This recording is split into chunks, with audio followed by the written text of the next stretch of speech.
Hi everybody, today I'm going to show you how you can use Desmos to work with complex numbers. As a reminder, anytime we have a negative under a square root, we can rewrite that as I. A number of the form a plus bi is called a complex number. A and b are real numbers. A is called the real part, b is called the imaginary part. So before we go over to Desmos, let's talk about what Desmos can and can't do.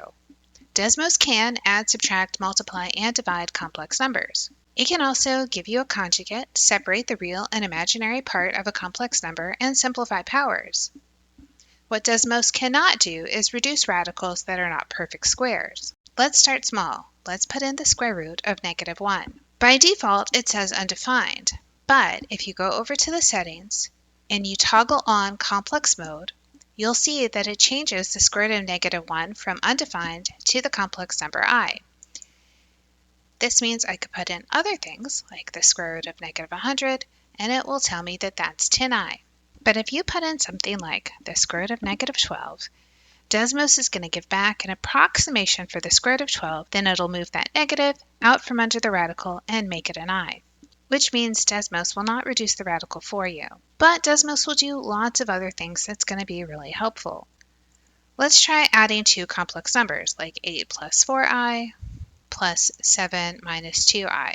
It immediately adds the real parts together, 8 and 7, and it gives you 15, and it puts 4i minus 2i, which is a positive 2i.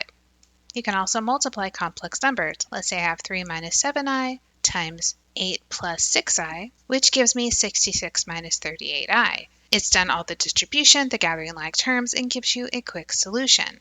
The same can be said for division. Let's try the integer 4 divided by a complex number 2 minus I. When it does the division, notice it changes the number back into a complex number. I have a real part 1.6 and I have an imaginary part 0.8. Desmos can also separate real and imaginary parts of a complex number for you. To do that, type in real, then let's put in our 1.6 plus 0.8i. Notice it returns the 1.6. To do the imaginary part, let's take that real away, and I'm going to start typing imaginary. Notice it's in italic, so as I'm typing IMAG, when I get to G, the italics go away, and I get an answer of 0.8. Let's try a few powers. Let's start with I to the 7th power. It gives back -I. Let's try I to the 100th power. You can see it gives me 1. We can also try a complex number like 2 plus 7i, and let's raise that to the 4th. It tells me it's 1241 minus 2520i. We can also use Desmos to find conjugates.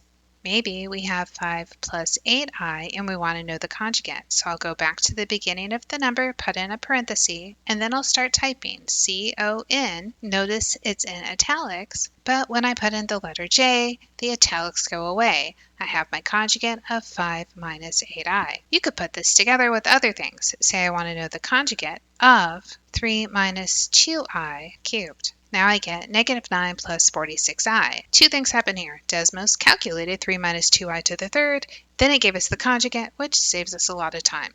So when you have big calculations with I, instead of doing it by hand, you can come to Desmos to get a quick answer.